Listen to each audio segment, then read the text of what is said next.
গত শনিবারে তুরস্কের প্রেসিডেন্ট রিসেপ তাইয়েপ এরদোগানের আতিথেয়তা গ্রহণ করেছেন হামাসের পলিট ব্যুরো প্রধান ইসমাইল হানিয়াহ এবং তার সাথে থাকা প্রতিনিধি দল। ইসরায়েলি দখলদার বাহিনীর আক্রমণে জর্জরিত ও নিপীড়িত গাজাবাসী প্রতিনিধিত্বকারীদের ইস্তাম্বুলের ডলমাবাহাজ প্রাসাদে অভ্যর্থনা জানানো হয়। এ সময় তাদের সাথে এক গুরুত্বপূর্ণ বৈঠকে বসেন প্রেসিডেন্ট এরদোগান। 2.5 ঘণ্টারও বেশি সময় ধরে চলা এই বৈঠকে আরও উপস্থিত ছিলেন দেশটির বর্তমান পররাষ্ট্রমন্ত্রী মেভলুত কাভুসোগলু এবং গোয়েন্দা প্রধান ইব্রাহিম কালিন। বিকাশে কম খরচে ক্যাশ আউটের লিমিট বেড়ে 50,000, প্রিয় এজেন্টও 2টা। রয়টার্সের প্রতিবেদন থেকে জানা যায়, এরদোগান এবং হানিয়া গাজা উপত্যকায় একটি যুদ্ধবিরতিতে পৌঁছানো এবং অবরুদ্ধ অঞ্চলে ত্রাণ পৌঁছে দেওয়ার প্রচেষ্টা নিয়ে আলোচনা করেছেন। এদিকে আনাদোলু এজেন্সির খবরে জানা যায় যে এরদোগান হামাস নেতা ইসমাইল হানিয়াহ বলেছেন যে ফিলিস্তিনিদের প্রতি ইসরায়েলি দখলদার বাহিনী যে অকথ্য নিপীড়ন চালিয়ে যাচ্ছে, তুরস্ক তার বিরোধিতা করে যাবে। এমনকি এরদোগান হামাস নেতাদেরকে আশ্বস্ত করেন যে তারা ইসরায়েলের বিরুদ্ধে আন্তর্জাতিক সম্প্রদায়ের দৃষ্টি আকর্ষণ করার তাদের কূটনৈতিক প্রচেষ্টা অব্যাহত রাখবে।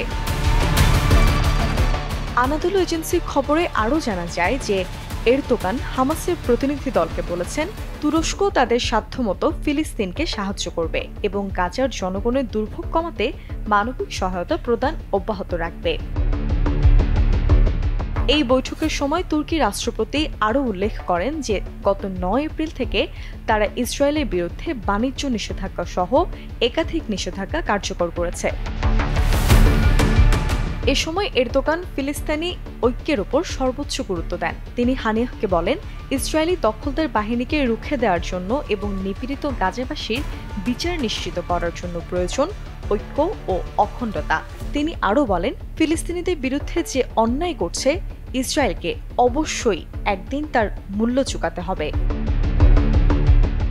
সম্প্রতি তুরস্কের বাণিজ্য মন্ত্রণালয় ইসরায়েলে কিছু পণ্য রপ্তানি বন্ধ ঘোষণা করে একটি বিবৃতি প্রকাশ করেছে। সেখানে বলা হয়, ইসরায়েল স্পষ্টভাবে আন্তর্জাতিক আইন লঙ্ঘন করে চলেছে এবং যুদ্ধবিরতি ও নিরবিচ্ছিন্ন মানবিকে সহায়তা করার জন্য আন্তর্জাতিক সম্প্রদায়ের অসংখ্য আহ্বানকে উপেক্ষা করে যাচ্ছে।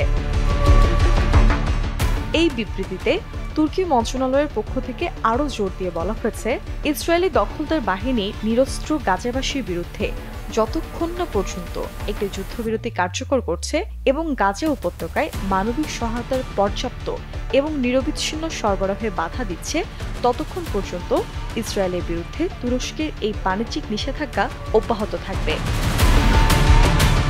ইসরায়েলের বিরুদ্ধে দেয়া তুরস্কের এই বাণিজ্যিক নিষেধাজ্ঞার সমালোচনা করে ইসরায়েলি দখলদার সরকারের পররাষ্ট্রমন্ত্রী বলে যে তুরস্কের প্রেসিডেন্ট রিসেপ তাইয়েপ এরদোগান তুরস্কের অর্থনৈতিক স্বার্থের চেয়েও হামাসের সমর্থনকে অধিক গুরুত্ব দিচ্ছে।